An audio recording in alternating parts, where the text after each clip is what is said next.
जय गुरु जी संगत जी। वीडियो को लाइक कीजिए, चैनल को सब्सक्राइब कीजिए और बेल आइकन को प्रेस कर दीजिए ताकि आपको लेटेस्ट वीडियो की जानकारी अच्छे से मिल सके। जय गुरु जी संगत जी। गुरु जी का अनंतम अनंतम शुक्राना। गुरु जी के श्री चरणों में कोटि कोटि प्रणाम और गुरु जी की प्यारी सभी संगत को जय गुरु जी। संगत जी, आज का सत्संग वाकई बहुत बहुत प्यारा है। बहुत सुंदर सत्संग है संगत आंटी का, और गुरु जी महाराज ने उन्हें वाकई में संगत जी बहुत ब्लेस किया है। संगत जी, जब आप ये सत्संग सुनेंगे तो आप महसूस करोगे कि गुरु जी ने संगत आंटी को कितना ब्लेस किया है और उन्हें कितने सारे अलग अलग एक्सपीरियंसेस करवाए हैं, जो संगत जी किसी ब्लेस्ड संगत को ही एक्सपीरियंस हो सकते हैं। कैसे गुरु जी महाराज उनसे बातें करते हैं, आगे होने वाली हर चीजों के लिए कैसे गुरु जी महाराज उन्हें इंडिकेशन देते हैं। जब आप ये सत्संग सुनेंगे तो आपको बहुत अच्छे से पता चलेगा कि कैसे गुरु जी महाराज अपनी संगत से कितना प्यार करते हैं, क्या कनेक्टिविटी थी गुरु जी की। और संगत जी, भविष्य में जो भी घटना घटने वाली होती, गुरु जी महाराज आंटी को पहले से इंडिकेशन दे देते, टेलीपैथिकली उनसे बातें करते और किस प्रकार से वो चीजें रुक जाती।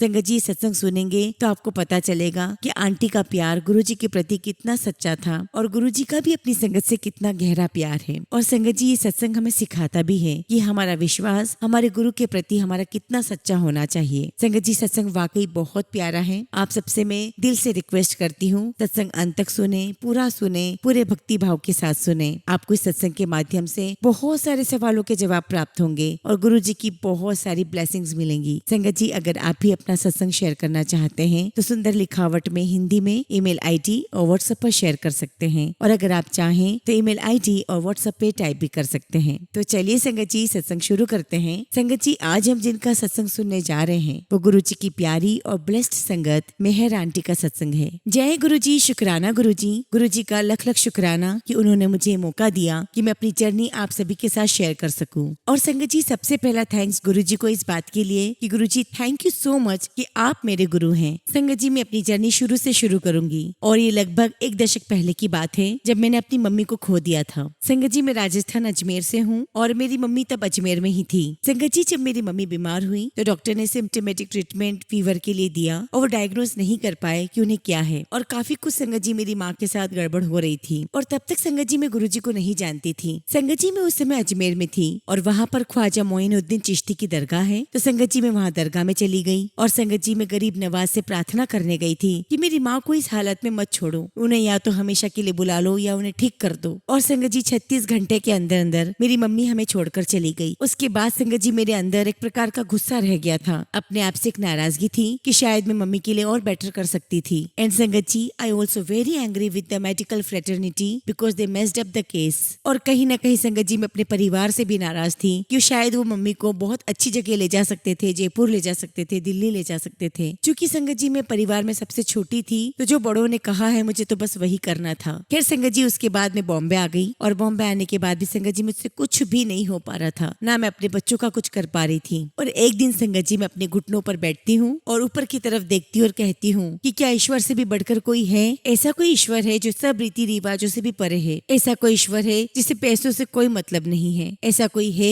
जो आपसे बहुत सारे काम नहीं करवाता है, रिचुअल्स नहीं करवाता? और वाकई में संगत जी, मुझे उस समय हेल्प की जरूरत थी और मुझे नहीं समझ में आ रहा था कि मैं क्या करूं। और उन दिनों संगत जी, मुझसे मेरी फ्रेंड संगीता मिलने के लिए आई, मेरी मम्मी के हिसाब से। और संगत जी, जब उसने मुझे देखा तो वो मुझे कहने लगी कि तुम बहुत बुरी कंडीशन में हो, और उसने मुझे बताया कि लोखंडवाला में एक योगा टीचर क्लासेस स्टार्ट करने वाली हैं और उसने मुझे इंसिस्ट किया कि मैं भी वो क्लासेस ज्वाइन करूं। और संगत जी, मैं उस स्टेट ऑफ माइंड में नहीं थी तो मैंने उससे मना कर दिया कि नहीं, मैं ज्वाइन नहीं कर पाऊंगी। और बाद में संगत जी, मैंने वो क्लासेस ज्वाइन करी और उस क्लास को संगत जी पूजा बिंद्रा आंटी होस्ट कर रही थी, जो कि खुद भी उस समय एक संगत थी। और संगत जी, वो मेरा जरिया बनी गुरुजी से मिलने का, गुरुजी से कनेक्ट होने का। और संगत जी, जून एंड की बात है, मैं क्लब से बाहर आ रही थी, तभी उन्होंने मुझे एक इन्विटेशन दिया और कहा कि जुलाई में मेरे गुरुजी का बर्थडे है और गुरुजी के बर्थडे का सेलिब्रेशन गोरेगांव स्पोर्ट्स क्लब में मैंने रखा है और तुम्हें आना है। मैंने कहा कि बर्थडे और celebration? Sangat ji, it was very next to impossible for me, क्योंकि रिसेंटली ही मैंने अपनी मम्मी को खोया था और वैसे भी संगत जी मैंने ईश्वर को पाने की प्रार्थना की थी, ना कि किसी गुरु को। खैर संगत जी, मैं गुरु जी के बर्थडे सेलिब्रेशन पे स्पोर्ट्स क्लब में जाती हूँ और मुझे वहाँ पर सब लोग पंजाबी ही दिखाई देते हैं और मैं राजस्थान से हूँ। और संगत जी मजे की बात तो ये थी कि उस दिन सारी थीम, सारा डेकोरेशन, एवरीथिंग वाज संगत जी राजस्थानी थीम बेस्ड। खैर संगत जी मुझे नहीं पता था कि गुरुजी कौन है, क्या है, मैं कुछ भी नहीं जानती थी। लेकिन संगत जी उस दिन मैंने कुछ ऐसा एक्सपीरियंस किया जो मेरे लिए बहुत अननेचुरल था। और संगत जी जो मेरी पहली इच्छा वहाँ खड़े होकर हो रही थी कि चूंकि ये सेलिब्रेशन है, मैं चाहती थी कि मैं यहाँ से चली जाऊँ। और उस टाइम पर संगत जी हम लोग सभी लाइन में लगे हुए थे गुरुजी को मत्था टेकने के लिए। और उस वक्त संगत जी मेरे लिए वो सिर्फ पूजा के गुरुजी थे, मुझे गुरुजी से कोई मतलब नहीं था। और जिस पल संगत जी मैं ये सोच रही थी कि मैं यहाँ से भाग जाती हूँ, आप बिलीव नहीं करोगे संगत जी, मेरे पैर इतने भारी हो जाते हैं और ऐसा लग रहा था कि जैसे मेरे पैर जमीन से चिपक गए हों। और सबसे बड़ी बात तो ये थी संगत जी कि मैं जितनी बार गुरुजी की गद्दी की तरफ बढ़ रही थी उतनी बार मेरे पैर चल रहे थे। लेकिन जैसे ही मैं लाइन में खड़े होकर ये विचार लाती थी मन में कि मैं यहाँ से भाग जाऊं, संगत जी मेरे पैर ही नहीं उठ रहे थे।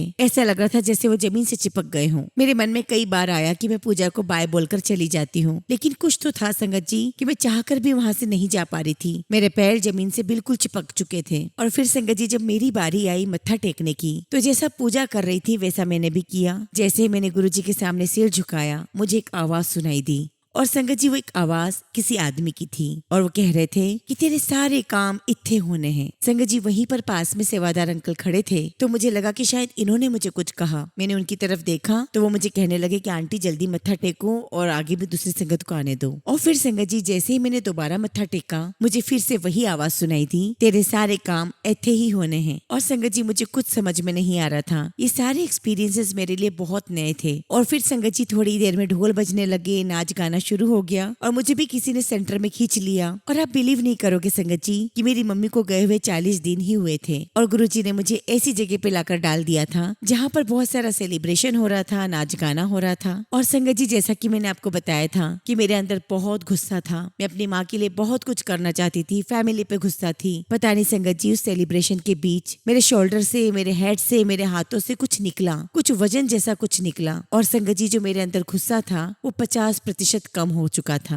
और आप बिलीव नहीं करोगे उस प्रीमाइसेस से जाने वाली सबसे लास्ट सदस्य मैं थी। मैं नहीं जानती संगत जी कि गुरुजी ने ऐसा क्या किया कि मैं वहाँ से निकल ही नहीं पाई। लेकिन जब मैं घर पहुंची तब अपने आप में बहुत हल्का महसूस कर रही थी, बहुत लाइट फील कर रही थी and I feel very less anger inside me. लेकिन बावजूद इन सबके संगत जी मैं दोबारा वहाँ नहीं जाना चाहती थी, क्योंकि इतनी सेलिब्रेशन, इतना नाच गाना मुझसे हैंडल नहीं हो रहा था। और एक बार फिर संगत जी मुझे गुरुजी के सत्संग का इन्विटेशन आया और तब इस बार मुझे पूजा ने समझाया कि पिछली बार तो गुरुजी का जन्मदिन था तो सेलिब्रेशन था, लेकिन इस बार गुरुजी का सत्संग होगा, 2 घंटे शब्द कीर्तन चलेंगे, आपको आंखें बंद करके अपना ध्यान लगाना है, गुरुजी का मंत्र जाप सुनना है, शब्द गुरबानी सुननी है और फिर प्रसाद मिलेगा, दैट्स इट, फिर आप अपने घर आ जाना। और साथ में संगत जी उन्होंने मुझे ये भी कहा कि बस एक बार सत्संग को एक्सपीरियंस कर लो, उसके बाद मैं आपको दोबारा नहीं बोलूंगी। संगत जी सत्संग में जाने के लिए मेरे अंदर बहुत रेजिस्टेंस थी, लेकिन बस ये तो गुरुजी का बुलावा था तो मुझे वहाँ पहुँचना ही था। मैं सत्संग के लिए गुरुजी के दरबार में पहुंच गई। और संगत जी आप बिलीव नहीं करोगे,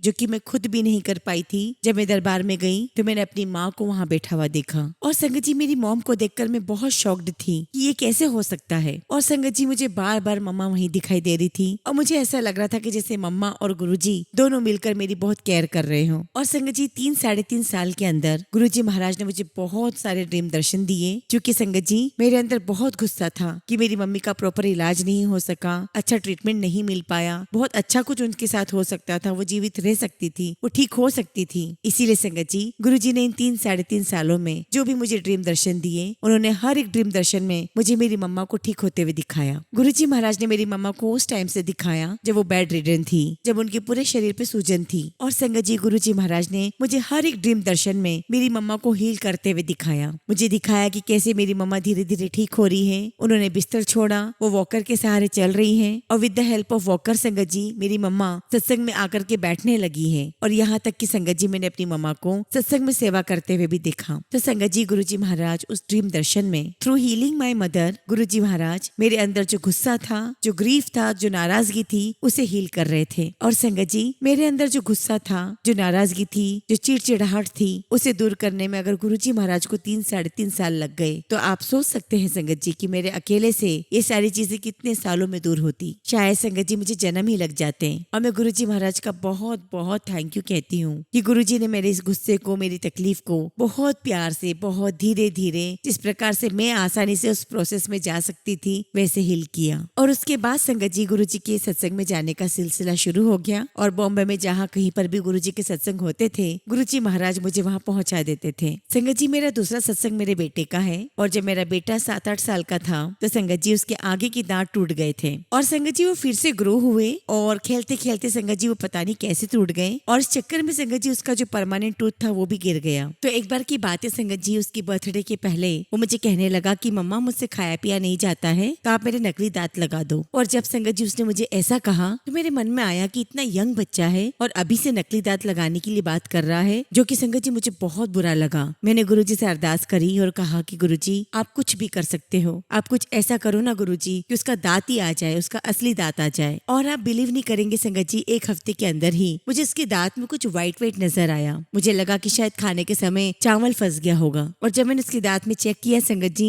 तो मैं बहुत बहुत खुश हुई। एक्चुअली संगत जी उसका नया दांत आ रहा था। और सबसे बड़ा सरप्राइज तो ये था संगत जी कि धीरे धीरे जैसे जैसे वो दांत ग्रो कर रहा था, संगत जी मेरा बेटा जब तक 12-13 साल का नहीं हो गया तब तक संगत जी उस दांत के ऊपर ओम की निशानी बनी हुई थी। और धीरे धीरे संगत जी वो फेडेड आउट हो गया। और संगत जी गुरुजी महाराज की कृपा से असंभव काम भी संभव हो गया था। जो काम किसी की भी लाइफ में नेक्स्ट टू इम्पॉसिबल है कि परमानेंट दांत टूटने के बाद फिर से नया दांत आ जाए, लेकिन संगत जी ये मिरेकल गुरुजी महाराज ने मेरे बेटे की लाइफ में किया। शुक्राना गुरुजी, लख लख शुक्राना गुरुजी। और संगत जी इस प्रकार से गुरुजी के साथ मेरी जर्नी चलती रही। और जब मैं गुरुजी से पहले जुड़ी थी संगत जी, तब तो मैं गुरुजी के बारे में कुछ भी नहीं जानती थी। बॉम्बे में थी मैं संगत जी, और आपको तो पता है कि बॉम्बे की लाइफ कितनी हेक्टिक है और जब भी बारिश आती है तो लाइफ कितनी प्रॉब्लमेटिक हो जाती है। और मेरे बच्चे भी बहुत छोटे थे और जब मेरे बच्चे स्कूल से शाम को आया करते थे संगत जी तो वो अक्सर बारिश में भीग जाया करते थे। लेकिन संगत जी जब गुरुजी मेरी लाइफ में आ गए तो मैंने गुरुजी से कोई प्रार्थना नहीं की, बस एक नॉर्मल कन्वर्सेशन जो करते हैं वो मैं कर रही थी। हमेशा की तरह मैं विंडो पे खड़े होकर बच्चों की राह देखती थी। और ऐसे जब बारिश होती तो मैं गुरुजी से बस ऐसे ही बोलती कि गुरुजी आज बच्चे भीग जाएंगे, बारिश आ रही है, कुछ ऐसा करो गुरुजी की बारिश बंद हो जाए। और संगत जी आप बिलीव नहीं करोगे, बस मैं बोलती और वाकई में गुरुजी कर देते थे, बारिश बंद हो जाया करती थी। चाहे वो सुबह स्कूल जाने के समय की बात हो, चाहे वो शाम को स्कूल से घर लौटने की बात हो। और बस संगत जी डे टू डे लाइफ में मैं गुरुजी से बातें करती रही कि गुरुजी ऐसा, गुरुजी वैसा। और बस संगत जी गुरुजी करते चले गए। मेरे जीवन में, मेरी लाइफ में करिश्मे होते गए गुरुजी के। और संगत जी ये सब छोटी मोटी बातें तो मेरी लाइफ में चलती रही। अब संगत जी मेरे परिवार में बहुत ज्यादा प्रभाव ब्लैक मैजिक का भी रहा है। और मेरे पापा अक्सर पंडितों के पास जाया करते थे सॉल्यूशंस के लिए। वो चाहते थे कि उनकी फैमिली प्रोटेक्टेड रहे। और संगत जी अक्सर ये सारे काम आपकी जान पहचान वाले, आपके बहुत करीबी ही करते हैं, आपके परिवार वाले ही करते हैं। मेरी सिस्टर एक पॉलिटिशियन है और मेरा भाई बॉलीवुड में है। और संगत जी मेरे फादर एक वेल नोन सोशल फिगर है। और स्पेशली संगत जी राजस्थान में लोग ये सारी चीजें करते हैं। मैं नहीं जानती कि इसके पीछे क्या मेंटेलिटी है, लेकिन लोग एक दूसरे के ऊपर करते हैं। और संगत जी होली दिवाली पर खास तौर पर हमारी फैमिली पर अटैक होते थे। और संगत जी हम इन दिनों तो बहुत ज्यादा विजिलेंट होते थे कि कहीं कुछ हमारे घर में ना हो जाए। और संगत जी ये जो अटैक होता था इन दिनों तो उसका एक पैटर्न बना हुआ था। जब भी इस प्रकार का कुछ अटैक होता संगत जी, पापा कलकत्ता में होते, दीदी राजस्थान में होती और भैया यहाँ पर होता। और पैटर्न ये था संगत जी की इस अटैक के दौरान हम सभी के पैरों में ही लगती थी। और संगत जी मुझे ये बात समझ में नहीं आती थी कि हम सभी के पैरों में ही क्यों लगती है। और जब गुरुजी महाराज हमारी लाइफ में आ गए संगत जी, तो एक बार मुझे गुरुजी का ड्रीम आया और मैंने देखा कि गुरुजी सीढ़ियों से नीचे उतर रहे हैं। और मैं देखती हूँ संगत जी की आखिरी की 2 सीढ़ियां बचती हैं और तब गुरुजी गिर जाते हैं। और संगत जी उन्हें बहुत बुरी तरीके से पैरों में लगती है। और मैं देखती हूँ कि गुरुजी का पैर नीला पड़ चुका है और मैं वही साइड में खड़ी होती हूँ और मुझसे देखा नहीं जा रहा था ये सब। और संगत जी में देखकर मैं बहुत डर जाती हूँ और मेरी समझ में नहीं आ रहा होता है कि मैं क्या करूँ। और मैं सपने में यही सोचती हूँ कि गुरुजी के पैरों पर क्यों लगी। उस दिन संगत जी बेंगलोर में मेरी एक स्कूल फ्रेंड की यहाँ पर सत्संग था। और संगत जी सुखी आंटी चंडीगढ़ से बेंगलोर गई हुई थी सत्संग अटेंड करने के लिए। और संगत जी जब मैं सत्संग में गई तो जो मैंने पहली लाइन अपने कानों में वहाँ सत्संग में सुनी वो ये थी कि मेरी वो फ्रेंड अपने सत्संग में बता रही थी कि मेरी फैमिली पर बहुत ज्यादा ब्लैक मैजिक हुआ था, लेकिन गुरुजी महाराज ने उस ब्लैक मैजिक को सारा अपने पैरों के ऊपर ले लिया, जिसकी वजह से हम तो प्रोटेक्ट हो गए, लेकिन गुरुजी का जो पैर है वो काला नीला पड़ गया। और अक्सर संगत जी में यही सोचा करती थी कि गुरुजी ऐसा क्यों करते हैं हमारे लिए, हमने ऐसा क्या किया है, हमारी ऐसी कौन सी कमाई है कि गुरुजी हमारे लिए सब क्यों करते हैं। और संगत जी उस दिन के बाद मेरे घर पर गुरुजी महाराज ने बहुत सारे सत्संग करवाए। और फिर संगत जी धीरे धीरे जब ये चीजें हमारे घर में होने लगी मेरी फैमिली पर होने लगी तो गुरुजी के आने के बाद संगत जी फैमिली मेंबर्स पे कभी कोई दिक्कत नहीं होती थी,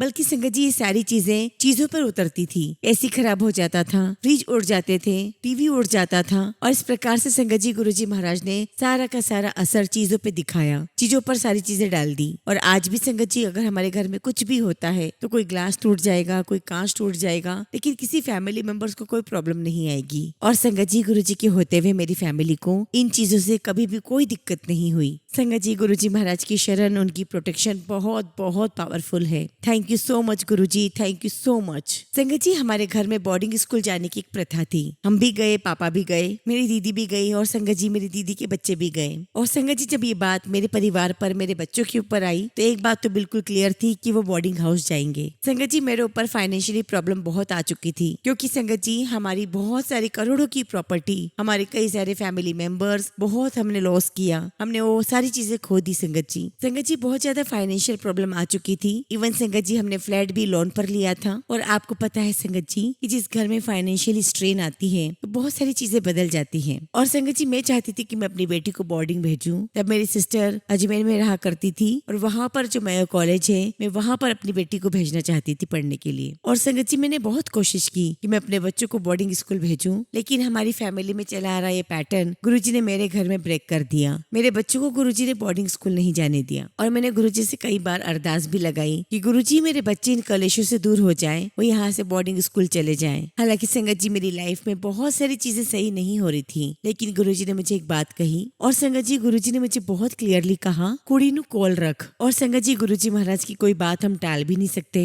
संगत जी मेरे डॉटर को भेजने की बात थी बोर्डिंग में, और तब तक संगत जी वो 6th क्लास में थी। और जब मेरी बेटी 10th क्लास में आई संगत जी, तब तक संगत जी उसके अंदर बहुत एंग्जाइटी, बहुत चिड़चिड़ाहट थी। संगत जी उसे बहुत पैनिक अटैक्स आते थे। और वो जो साल था संगत जी वो उसका बोर्ड का साल था। और संगत जी उसकी एंग्जाइटी इस लेवल की बढ़ गई थी कि हमें उसे डॉक्टर को दिखाना पड़ा और उसकी एंग्जाइटी की दवाइयां शुरू करनी पड़ी। और संगत जी मेरे समझ में नहीं आ रहा था कि गुरुजी के होते हुए इस प्रकार से बच्चों के ऊपर एंग्जाइटी, पैनिक अटैक्स क्यों हो रहे थे। लेकिन संगत जी डॉक्टर का कहना था कि इसकी दवाइयां 2-2.5 साल तक चलेगी। और संगत जी दवाइयां हाई डोज की थी और डॉक्टर ने कह दिया था कि इससे बहुत नींद आएगी। और आप बिलीव नहीं करोगे संगत जी मेरी बेटी 18 से 20 घंटे सोया करती थी। संगत जी पता ही नहीं चलता था कि वो इतना सो जाती थी। और वो साल उसका बोर्ड का साल था। और संगत जी जब डॉक्टर ने मुझे कहा कि 2-2.5 साल तक चलेगी, संगत जी ये बात सुनकर मेरी तो हिम्मत ही टूट गई थी। और संगत जी आप यकीन नहीं मानोगे, मेरी हिम्मत ही नहीं होती थी कि वो दवाइयां मैं अपने हाथों से अपनी बेटी को दूं।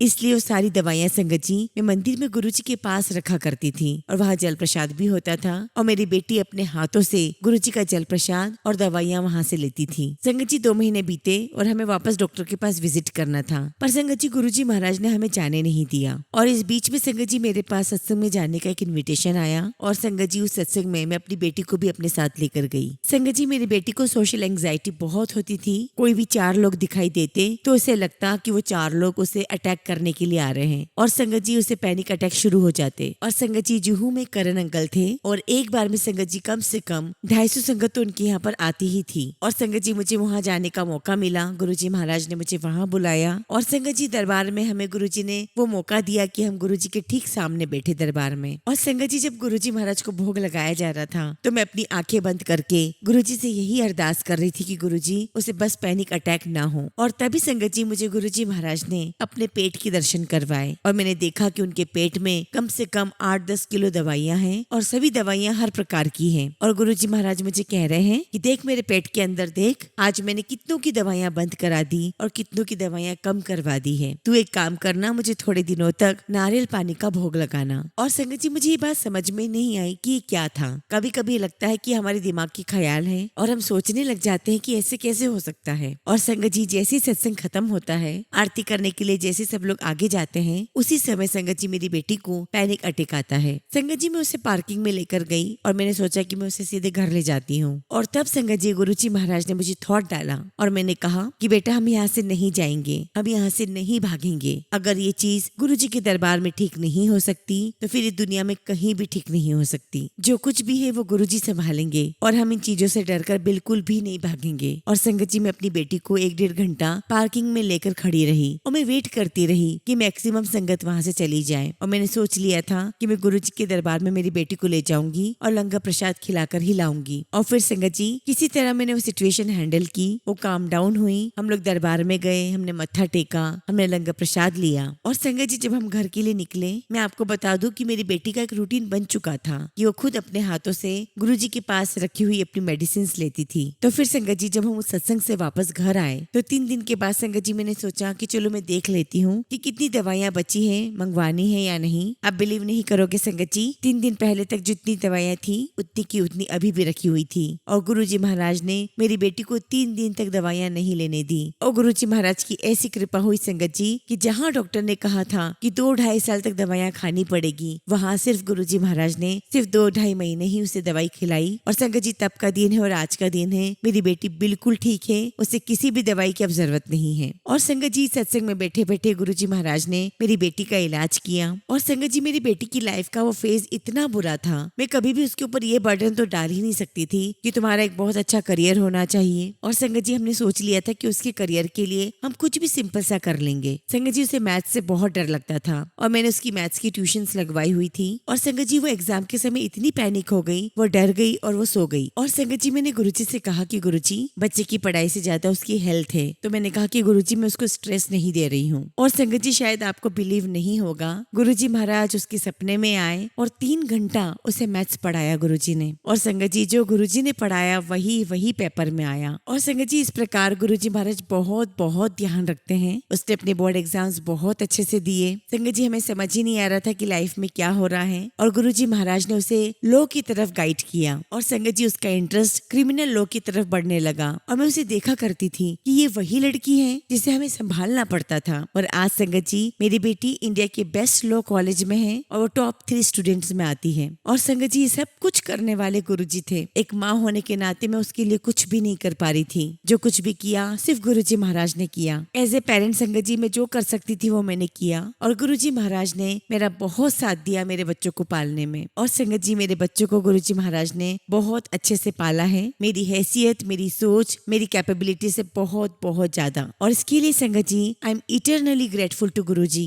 एक बार की बात है संगत जी, ऐसे ही बैठे बैठे गुरुजी मुझे एक सेलिब्रिटी का फेस दिखा रहे थे। और संगत जी मैं सोच रही थी कि why this person coming in my mind. अब फिर संगत जी 2 दिन निकले और सत्संग में बैठे बैठे भी उसी सेलिब्रिटी का फेस दिमाग में आ रहा था। और संगत जी अगले दिन न्यूज़पेपर में आया कि जिस सेलिब्रिटी का फेस मेरे माइंड में आ रहा था उनको कैंसर डायग्नोस हुआ है। और संगत जी वो अपने कैंसर की लास्ट स्टेज में है और वो कीमो नहीं ले पा रहे हैं। और संगत जी वो कोकिलाबेन हॉस्पिटल में एडमिटेड है। अब संगत जी ये जो इन्फॉर्मेशन मेरे पास थी, इस इन्फॉर्मेशन का मुझे क्या करना था वो मुझे नहीं पता था। और तब संगत जी गुरुजी महाराज ने मुझे थॉट दिया कि मैं उनका स्वरूप हॉस्पिटल में ले जाऊं और उन्हें दूं। अब एक तो संगत जी वो सेलिब्रिटी, न जान न पहचान, और करना क्या है मुझे कुछ समझ में नहीं आ रहा था। और संगत जी गुरुजी के साथ ये भी सीखा है कि जब गुरुजी हुक्म देते हैं तो हमें अपना दिमाग बंद रख के सिर्फ हमें उनके हुक्म का पालन करना चाहिए। तो संगत जी अगले दिन मैं और मेरी बहन कोकिलाबेन हॉस्पिटल गए और मैं अपना दिमाग वहाँ लगा रही थी कि विजिटिंग टाइम है वहाँ पर तो कोई ना कोई सेलिब्रिटी वहाँ दिख ही जाएगा। लेकिन संगत जी गुरुजी महाराज ने ऐसा रास्ता बनाया कि ना तो कोई चेक करने वाला था, ना हमारे पास कोई पास था। और संगत जी हॉस्पिटल में एंटर करने के 2 मिनट के अंदर अंदर हम 14th फ्लोर पर उनके रूम के बाहर खड़े थे। और बाहर संगत जी मैं और मेरी बहन खड़े थे और हमें समझ में नहीं आ रहा था कि करना क्या है। और इतने में संगत जी वो जो सेलिब्रिटी है उनकी वाइफ कमरे से बाहर आई और हमें देखकर पूछने लगी कि यस आप बताइए क्यों खड़े हैं यहाँ पर, आपको क्या काम है। और तब मैंने कहा कि मैम दिस इज माई गुरुजी। मेरे हाथ में गुरुजी का स्वरूप था और मैंने कहा कि गुरुजी ने ही हमें सर के लिए यहाँ भेजा है। और तभी संगत जी एक टीनेज लड़का उनके कमरे से बाहर आया, उनका बेटा। और संगत जी उसने आते ही मुझे हग कर लिया, मुझे गले लगा लिया। और संगत जी उसने मुझे इतना टाइट हग किया हुआ था और वो मुझे एक ही बात पूछ रहा था कि आंटी पापा ठीक हो जाएंगे ना। और मैं उसे यही बोलती जा रही थी कि सब ठीक हो जाएगा, सब ठीक हो जाएगा। और वो मुझे बार बार सिर्फ यही पूछ रहा था नहीं पापा ठीक हो जाएंगे ना। और संगत जी आप बिलीव नहीं करोगे, उस बच्चे ने मुझे 8-10 मिनट तक छोड़ा ही नहीं। वो मुझे गले लगा के रखा और एक ही बात पूछ रहा था कि पापा ठीक हो जाएंगे ना। और तब संगत जी मैंने मैंने उसकी मम्मी को एक्सप्लेन करा कि गुरुजी महाराज ने हमें गाइड किया है और इसीलिए हम यहाँ पर आए हैं और गुरुजी का ये स्वरूप आप सर के पीलो के नीचे रख दीजिए। तो संगत जी उनकी वाइफ मुझे कहने लगी कि आप ही रख दीजिए। संगत जी मैं कमरे में गई and I so the gentleman. वो बहुत बहुत क्रिटिकल थे। संगत जी मैंने उनके पीलो के नीचे गुरुजी का स्वरूप रखा और मैं उनके पास गई और उनके कान में मैंने विस्परिंग की और कहा कि सर मुझे नहीं पता, ये गुरुजी का आदेश है, वो यहाँ है, वो आपकी टेक केयर करेंगे, आपकी फैमिली की भी टेक केयर वही करेंगे। और संगत जी बस इतना बोलकर मैं उस कमरे से बाहर आ गई। और संगत जी जब मैं वहां से निकल रही थी तो गुरुजी ने मुझे कहा 7 घंटे, और मुझे नहीं समझ में आ रहा था कि इसका क्या मतलब है। और संगत जी उस टाइम से लेकर 7 घंटे के बाद जब मैंने टीवी चैनल ऑन किया तो मुझे पता चला कि उनकी डेथ हो गई है। और संगत जी 2 दिन तक तो मुझे समझ में ही नहीं आया क्यों गुरुजी ने हमें वहां भेजा था। और संगत जी 2 दिन के बाद गुरुजी महाराज ने मुझे दर्शन दिए और कहा कि वह व्यक्ति मोह माया के बीच फंसा हुआ था। वो बहुत ईमानदार और रिस्पॉन्सिबल इंसान है। उसे अपनी वाइफ और बच्चों की बहुत टेंशन है और उनकी आत्मा का अंतिम समय चल रहा था, लेकिन उनकी आत्मा शरीर नहीं छोड़ पा रही थी अपने बच्चों के, अपने बीवी के मोह माया में। और इसीलिए मुझे उसके पास जाना पड़ा और ये कहना पड़ा कि मैं तुम्हारी और तुम्हारी फैमिली की टेक केयर मैं करूंगा, तुम बस मेरा हाथ पकड़ो और इन सब से बाहर आ जाओ। और गुरुजी ने मुझे दिखाया कि गुरुजी ने उनका हाथ पकड़ा और उनकी आत्मा बाहर निकल आई। और संगत जी ये जो एक्सपीरियंस मुझे हुआ था ये मेरे लिए बहुत बहुत नया एक्सपीरियंस था। और आप बिलीव नहीं करेंगे संगत जी, 6-8 महीने के बाद वही सेलिब्रिटी जेंटलमैन मेरे सपने में आए और वो मुझे कुछ कह रहे थे, वो तो मुझे याद नहीं, लेकिन उनकी लास्ट वर्डिंग्स मुझे याद है जो मुझे कह रहे थे कि आप लोगों को तो पता ही नहीं है कि आपके गुरुजी क्या हैं, आप लोग नहीं जानते कि आपके गुरु किस लेवल के हैं और वो आपके लिए क्या कुछ करते हैं। संगत जी गुरुजी महाराज हमारी वो सारी चीजें संभाल रहे हैं जो हमारे मन में भी नहीं है और जो हमें पता भी नहीं है। और एक बार की बात है संगत जी, मैं बॉम्बे में थी और चलते फिरते गुरुजी ने मुझे कहा कि नेक्स्ट फ्लाइट पकड़ और बड़े मंदिर आ। और फिर संगत जी मैंने अपनी बहन को फोन किया कि आप भी मेरे पास आ जाओ, हम दिल्ली बड़े मंदिर जाएंगे। संगत जी मैं शाम को बड़े मंदिर पहुंची और मेरी दीदी रात के 9:30 बजे पहुंची। और संगत जी मैं गुरुजी के दरबार में लंगर खा रही हूँ, मुझसे लंगर खाया नहीं जा रहा और गुरुजी मुझे थॉट दे रहे हैं बार बार कि तू जा, अभी वापस जा, अभी फ्लाइट पकड़ और वापस जा। और मैं मन ही मन गुरुजी को कह रही हूँ कि गुरुजी मैंने दीदी को बुलाया है, हम कल चले जाएंगे, एक दिन में क्या ही होता है। लेकिन संगत जी बार बार गुरुजी महाराज मुझे यही मैसेज दे रहे थे और मुझे गुरुजी महाराज ने बोल बोल कर ऐसा कर दिया था कि मुझे अपनी बहन को बोलना पड़ा कि तू मुझे एयरपोर्ट ड्रॉप कर दे। और संगत जी मेरे पास बॉम्बे जाने के लिए सिर्फ एक ही फ्लाइट थी और उसे कैच करना बहुत मुश्किल था। लेकिन मैं एक बात जानती थी कि अगर गुरुजी महाराज ने कहा है कि वापस जाओ तो अरेंजमेंट भी वही करेंगे। अब संगत जी समहाउ मेरी दीदी ने मुझे एयरपोर्ट ड्रॉप किया और संगत जी गुरुजी महाराज के आशीर्वाद से जो फ्लाइट थी वो थोड़ी डिले थी और यही कारण था संगत जी कि मुझे वो फ्लाइट मिल गई और मैं बॉम्बे वापस आ गई। और संगत जी सुबह 3 बजे मैं अपने घर पहुंची और जैसे ही घर में एंटर हुई संगत जी मेरे पूरे घर में गैस लीक की स्मेल आ रही थी। संगत जी मेरे बच्चे सो रहे थे, मेरा स्टाफ सो रहा था, किसी को भी अंदाजा नहीं था कि घर में क्या हो रहा है। मुझे जो कुछ भी करना था वो मैंने किया, मैंने खिड़की दरवाजे खोले